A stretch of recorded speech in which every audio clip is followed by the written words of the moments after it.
방송기자클럽 초청 토론회에 나선 이준석 개혁신당 후보. 초반부터 김문수 국민의힘 후보와의 단일화에 대한 질문이 쏟아졌습니다. 이 후보는 단일화를 위해 자신이 사퇴할 가능성은 없다고 일축했습니다. 이준석 후보가 사퇴하는 방식의 단일화, 이걸 숫자로 한번 이 단일화 가능성을 몇 %다 이렇게 말씀하신다면? 0%다 이렇게 말씀드리겠습니다. 김문수 후보가 자연스럽게 사퇴하고 투표용지에 이준석과 이재명의 대결로 간소화시키는 것이 유일한 방법일 것이다. 이 후보는 단일화하지 않으면 너희 때문에 진 것으로 간주하겠다와 같은 협박성 발언을 요즘 많이 듣고 있다며 지난 2022년 당대표였던 자신을 쫓아낸 국민의힘이 배신자 담론을 자신에게 씌울 순 없다고 목소리를 높였습니다. 특히 김문수 후보로 단일화하면 자신을 지지하는 20대, 30대의 표가 김 후보로 가지 않을 거라며 자신으로 단일화해야만 승리할 수 있다고 주장했습니다. 합리적이고 계엄에서도 자유롭고 그리고 이재명 후보의 포퓰리즘에서도 자유로운 저 이준석으로 많은 표를 몰아주실 겁니다. 이재명 민주당 후보에 대해선 TV토론에서의 모습이 꼰대 같다, 국격을 떨어뜨린다고 직격했습니다. 트럼프 대통령이 자기 마음에 안 드는 얘기했다고 하죠. 당신은 왜 이렇게 극단적이냐? 네? 이렇게 얘기하면 그건 완전 나라 망신인 것이거든요. 이 후보는 개혁신당 전 당원에게 이번 대선을 반드시 완주하고 승리로 응답할 것이란 문자 메시지를 오늘 보냈다고도 밝혔습니다. SBS 박찬범입니다. 대선이 가까워지면서 민주당과 국민의힘 후보 간 지지율 격차가 좁혀지고 있다는 여론조사 결과가 나왔습니다.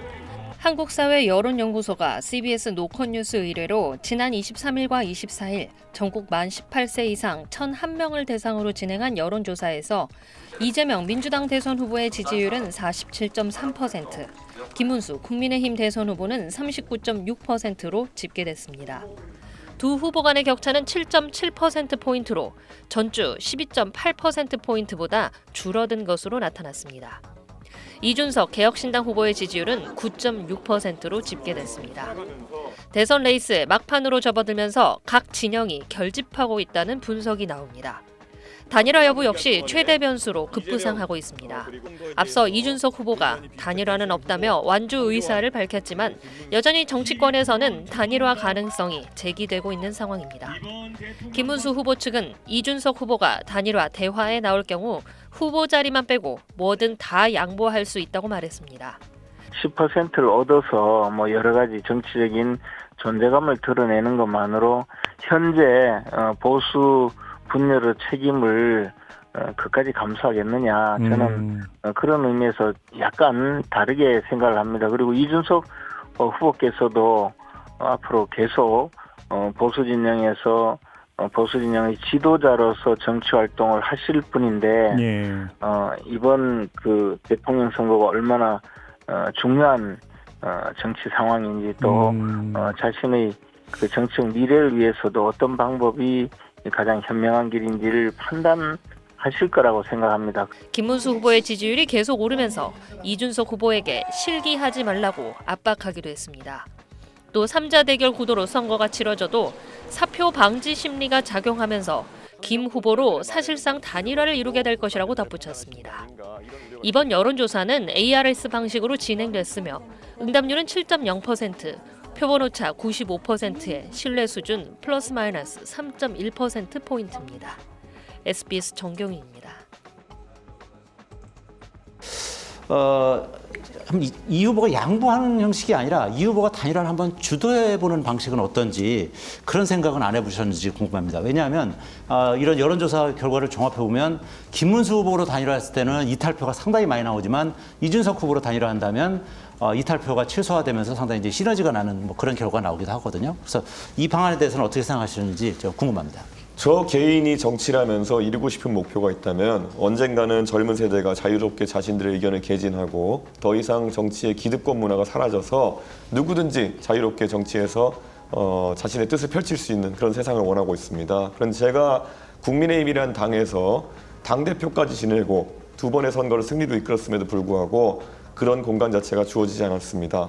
그것은 국민의힘이라는 당이 결국 틈만 나면은 결국 제주는 고민 없고 나중에 기득권이 앞으로 나서가지고 본인들에게 혜택을 누리려고 하는 문화가 있다는 것을 저는 너무 잘 알고 있습니다. 그렇기 때문에 이번 선거에 있어가지고 저는 그런 행보에 동참할 생각이 전혀 없습니다.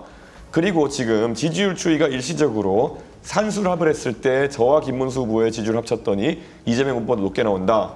그렇다면 그건 이준석의 공을 인정해야 되는 것입니다. 그런 추세가 나오기 시작한 것이 바로 1차, 2차 TV 토론이 시작되면서 그런 추세가 나온 것이거든요.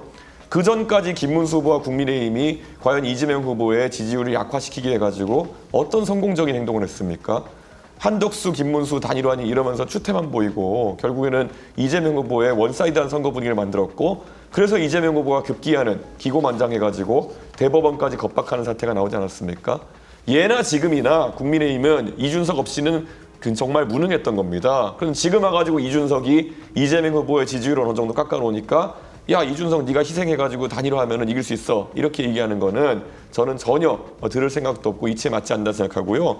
방금 말씀 주신 것처럼 제가 단일화 협상에 뛰어들어가지고 뭐 여론조사 경선이나 이런 걸 통해가지고 제가 이긴다 한들 저는 그 세력이 결국에는 어떻게 나올 것임을 잘 알고 있기 때문에 전혀 응할 계획이 없고요. 만약에 정말 이재명 후보를 막는 것이 대한민국을 위해서 굉장히 중요하고 그것을 위해 가지고 무엇이든 할 수 있다라는 국민의힘과 김문수 후보의 진정성이 있다고 한다면은 그냥 오늘 즉각 후보를 사퇴하시면 됩니다. 그러면 국민들께서는 이번에 합리적이고 계엄에서도 자유롭고 그리고 이재명 후보의 포퓰리즘에서도 자유로운 저 이준석으로 많은 표를 몰아주실 겁니다. 그 쉬운 길을 놔두고 계속 본인들의 욕심을 버리지 못하기 때문에 계엄을 일으키고도 어떻게든 말장난을 해가지고 집권해보려는 계획을 세운다는 것 자체가 저는 이해가지 않습니다.